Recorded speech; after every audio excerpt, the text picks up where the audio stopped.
नमस्कार, आप देख रहे तथ्य भारत। आपके साथ मैं हूं दिव्या। 8 भारतीय नवसेना के अधिकारी जिन्हें कतर में फांसी की सजा दी गई थी, उन सभी 8 नवसेना के अधिकारियों को रिहा कर दिया गया है।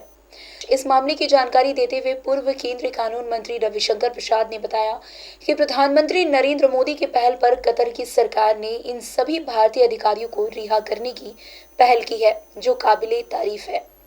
लेकिन मुझे एक बात की बहुत पीड़ा है। वो कल रात पहुंचे हैं, परसों रात सुबह में। अभी तक विपक्ष कुछ बोला है क्या? क्या विपक्ष भारतीय इज्जत से फांसी के फंदे से मुक्त होकर भारत लौटे?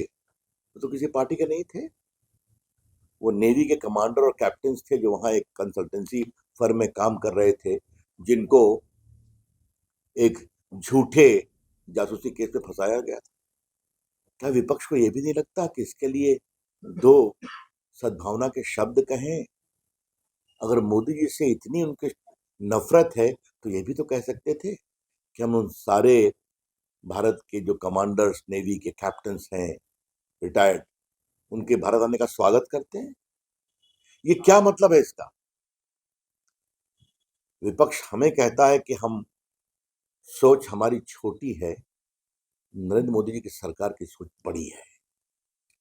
विपक्ष कितना छोटा है, चाहे वो राम मंदिर का उद्घाटन हो, उसके निमंत्रण को भी तिरस्कार करना।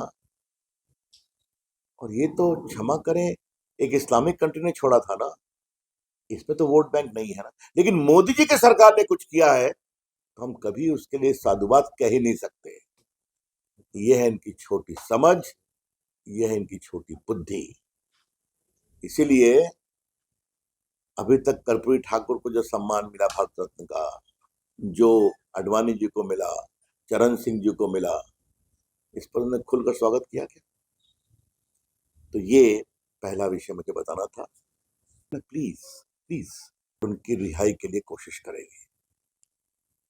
आपको मालूम है, यूक्रेन वॉर में बहुत से हिंदुस्तान के बच्चे फंस गए थे। सबको सम्मान से लाया गया और उसके उन्होंने रशिया और यूक्रेन के राष्ट्रपति से बात की कि आप अपनी बमबारी कुछ जगह रोकें। वही पाकिस्तानी बच्चे भी भारत का झंडा लहराते हुए निकले।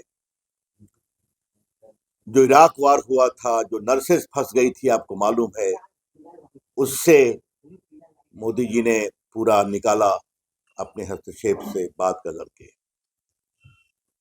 इन सबों के नाम क्या है मैं बताऊंगा, सब ऑपरेशन के नाम थे। अफगानिस्तान में जो फंसे थे उनको निकाला गया।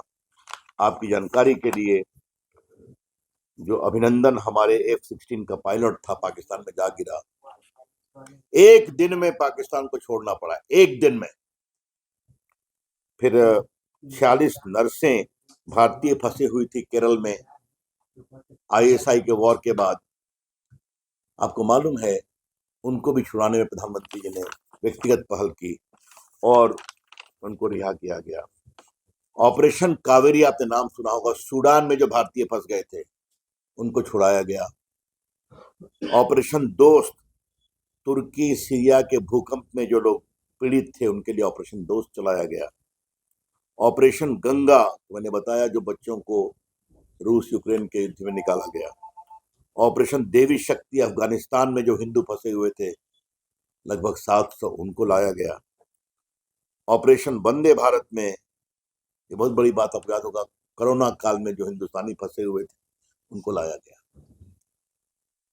ये क्यों हुआ है?